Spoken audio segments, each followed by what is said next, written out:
दोस्तों मैं डब्लू कुमार आप लोगों के लिए कुछ क्वेश्चन मोस्ट लेकर के आए हैं। जो फिजिक्स का क्वेश्चन बार बार पूछा जाता है बीपीएससी के टीचर का एग्जाम में, जिसमें पहला क्वेश्चन है प्रक्षेप गति को दीर्घतम परास प्राप्त करने के लिए अधिकतम कितना कोण की आवश्यकता होती है। दोस्तों आंसर होगा 45 डिग्री। अगला प्रश्न है जब मनुष्य जब नदी के किनारे नाव से बाहर कूदता है तब नाव पीछे की ओर क्रिया प्रतिक्रिया के कारण हटती है।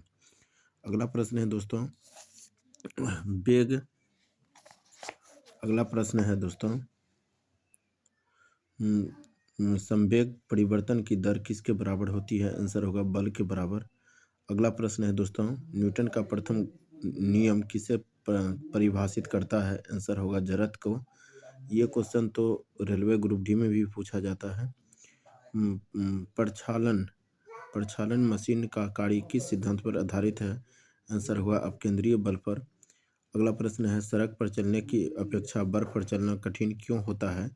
इसका सही जवाब होगा क्योंकि बर्फ में सड़क की अपेक्षा घर्षण कम होता है। दोस्तों अगला प्रश्न है बच्चों न्यूटन के गति के नियम न्यूटन के गति का प्रथम नियम इस प्रकार है। यदि कोई पिंड विरामावस्था में है तो वह तब तक उसी अवस्था में रहेगा जब तक उस पर कोई बाह्य बल न आरोपित किया जाए। न्यूटन का दूसरा नियम है दोस्तों किसी वस्तु के संवेग परिवर्तन की दर उस पर लगाए गए बल के समानुपाती होती है तथा संवेग परिवर्तन की दिशा बल के अनुदिश होती है। अगला प्रश्न है दोस्तों तृतीय गति का नियम प्रत्येक क्रिया के बराबर और विपरीत दिशा में प्रतिक्रिया होती है, इसलिए गति के को क्रिया प्रतिक्रिया का नियम भी कहते हैं। अगला प्रश्न है दोस्तों ऊर्जा संरक्षण से क्या आशय है। आंसर होगा ऊर्जा का न तो सृजन किया जा सकता है और न ही इसे नष्ट किया जा सकता है। अगला प्रश्न है दोस्तों अंतरिक्ष से गिरता हुआ पिंड पृथ्वी के वायुमंडल में प्रवेश करने पर क्यों जल उठता है। आंसर होगा वायु के घर्षण के कारण। अगला प्रश्न है दोस्तों गैस ग्रहीय पिंडों की परिक्रमण गति ग्रह द्वारा सूर्य का परिक्रमण में प्रभावी बल है। इसका आंसर होगा अभिकेंद्रीय बल।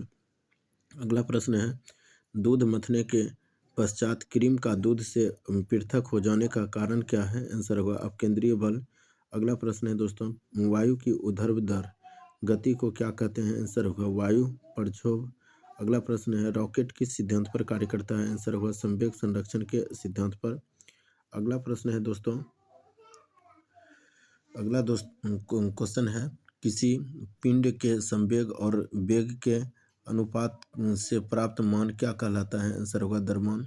अगला प्रश्न है त्वरण ज्ञात करने का प्रमुख सूत्र क्या है। आंसर होगा A बराबर V माइनस U बटे T, जहाँ A त्वरण और V अंतिम वेग और U प्रारंभिक वेग T समय अंतराल है। दोस्तों अगला प्रश्न है तेल से असामान्यतः भरा हुआ टैंकर समतल सड़क पर एक समान त्वरण से जा रहा है, तेल का मुक्त पृष्ठ कैसा होगा। आंसर होगा परवलयीय वक्राकार होगा।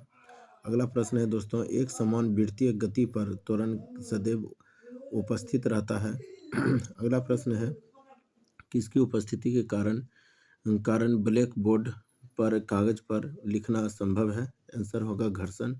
ये जो उदाहरण है दोस्तों न्यूटन के प्रथम गति नियम का उदाहरण है। चलती गाड़ी के रुकने पर उसमें बैठे यात्री का आगे झुकना, ये न्यूटन के गति के प्रथम नियम है।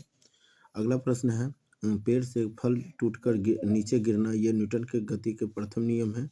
उसके बाद है कपड़े को डंडे से पीटने पर धूलकण का अलग हो जाना, ये भी न्यूटन के गति के प्रथम नियम है। गति का प्रथम नियम न्यूटन के गति का द्वितीय नियम का उदाहरण है गेंद पकड़ते समय खिलाड़ी अपने हाथों को पीछे की ओर खींच लेता है। अगला प्रश्न है न्यूटन के गति का तीसरा नियम है बंदूक से गोली निकलते समय बंदूक पकड़ने वाले व्यक्ति को पीछे की ओर धक्का लगता है। रॉकेट इस वायुयान की गति चप्पू चलाने वाला नाव का आगे बढ़ना, ये सब न्यूटन के गति के तृतीय नियम है। दोस्तों सरल आवृत्ति गति के दोलन में किसकी आवश्यकता होती है। आंसर होगा प्रत्यस्थता एवं जड़त्व दोनों की। अगला प्रश्न है कमानी तुला किस सिद्धांत पर कार्य करती है? आंसर होगा हुक के नियम पर। अगला प्रश्न है, जब एक कार की गति दोगुनी कर दी जाती है तब उसको उतनी ही दोगुनी में रोकने के लिए ब्रेक बल कितना लगाना होगा? आंसर होगा 4 गुना। अगला प्रश्न है, जेट इंजन किस सिद्धांत पर कार्य करता है? आंसर होगा रेखीय संवेग संरक्षण के सिद्धांत पर। अगला प्रश्न है दोस्तों, प्रथम श्रेणी के उत्तोलक का उदाहरण बतावें, जिसमें कैंची, हैंडपंप, साधारण तुलक, फ्लास है। अगला प्रश्न है, द्वितीय श्रेणी के उत्तोलक में सरोता हो गया, निम्बू उचरने वाली मशीन हो गया। अगला प्रश्न है, तृतीय श्रेणी के उत्तोलक स्टेपलर, चिमटा और मनुष्य का हाथ होता है। लास्ट क्वेश्चन है दोस्तों, लास्ट है, पेंचकस के द्वारा पेंच घुमाना एवं दरवाजे के हत्थे का कब्जे से दूर लगाना बल आघूर्ण के उदाहरण है। तो दोस्तों ये क्वेश्चन बहुत ही इम्पोर्टेंट है, जो साइंस से क्वेश्चन बार बार बीपीएससी में पूछा जाता है। ये एनसीईआरटी का क्वेश्चन है। तो दोस्तों लाइक करें, शेयर करें, धन्यवाद।